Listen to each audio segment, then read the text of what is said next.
Hi friends, ఈరోజు ఈ వీడియోలో మన తెలంగాణ రాష్ట్రంలోని మహిళలందరికీ ఒక ముఖ్యమైన అప్డేట్ వచ్చింది. మహాలక్ష్మి 2500 రూపాయలకు సంబంధించిన డబ్బులు ఎప్పుడు విడుదల చేస్తారు, ఎవరెవరు అర్హులు, ఏ ఏ డాక్యుమెంట్లు కావాలి, సో దానికి సంబంధించిన పూర్తి ఇన్ఫర్మేషన్ ఈ వీడియోలో తెలుసుకుందాం. అండ్ వీడియో మీద నచ్చితే లైక్ చేయండి ఫ్రెండ్స్.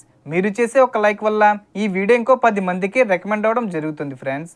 సో దాని ద్వారా ఈ ఇన్ఫర్మేషన్ అందరూ తెలుసుకోగలరు. సో ఏమాత్రం లేట్ చేయకుండా వీడియోకి వెళ్ళిపోద్దాం.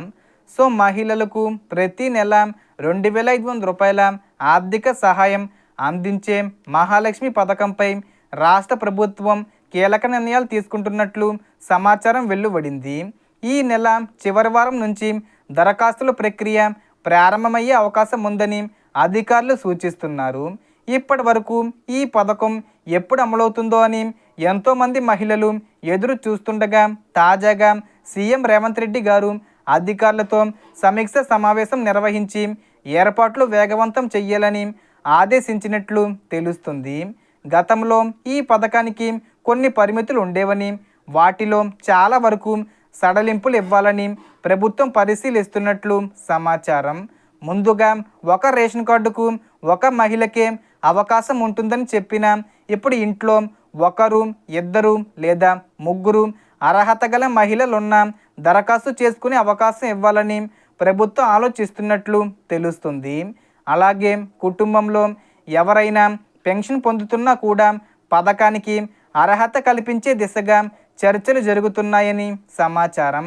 అయితే ప్రభుత్వ ఉద్యోగులు, ఇన్కమ్ ట్యాక్స్ చెల్లించేవారు లేదా అధిక ఆదాయం కలిగిన కుటుంబాలకు మాత్రం ఈ పథకం వర్తించకపోవచ్చని చెబుతున్నారు. ఈ పథకానికి అప్లై చేయాలనుకునే మహిళలు ముందుగానే కొన్ని ముఖ్యమైన డాక్యుమెంట్లు సిద్ధం చేసుకోవాలని అధికారులు సూచిస్తున్నారు. రేషన్ కార్డు, ఆధార్ కార్డు, వ్యక్తిగత బ్యాంక్ అకౌంటు తప్పనిసరిగా ఉండాలి. రేషన్ కార్డుకు ఈకేవైసీ పూర్తి చేయడం చాలా ముఖ్యం. దీనికోసం సమీప రేషన్ దుకాణానికి వెళ్ళి ఆధార్ కార్డు, రేషన్ కార్డు తీసుకుని వేలిముద్ర ద్వారా ఈకేవైసీ పూర్తి చేసుకోవచ్చు. అలాగే ఆధార్ కార్డులో వివరాలు సరిగ్గా ఉన్నాయో లేదో చూసుకొని మొబైల్ నంబరు తప్పనిసరిగా లింక్ చేసుకోవాలి.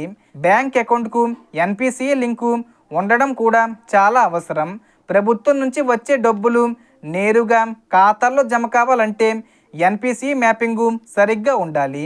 దీనిపై సందేహం ఉంటే బ్యాంకు లేదా పోస్ట్ ఆఫీస్లో చెక్ చేసుకోవచ్చు. ఇప్పటికే కొంతమంది మహిళలు పోస్ట్ ఆఫీస్ అకౌంట్లు కూడా ఓపెన్ చేస్తున్నట్లు సమాచారం. ఈ పథకం అమల్లోకి వస్తే జూన్ నెల నుంచి ప్రతి నెల 2500 రూపాయల చొప్పున మహిళల ఖాతాల్లో జమ చేసే అవకాశం ఉందని చెబుతున్నారు. ఈ మే నెల 31వ తేదీ వచ్చేలోపు దరఖాస్తులు స్వీకరించి జూన్ నెలలో డబ్బులు విడుదల చేసే అవకాశం ఉంది. కాబట్టి అర్హత ఉన్న మహిళలు ఎలాంటి ఆలస్యం చేయకుండా అవసరమైన పత్రాలు సిద్ధం చేసుకొని అధికారిక ప్రకటన కోసం అప్రమత్తంగా ఉండండి. సో ఈ వీడియోలో ఇన్ఫర్మేషన్ ది ఫ్రెండ్స్. మీకు ఈ వీడియో నచ్చితే లైక్ చేయండి, షేర్ చేయండి అండ్ సబ్స్క్రైబ్ చేసుకోండి. Thanks for watching.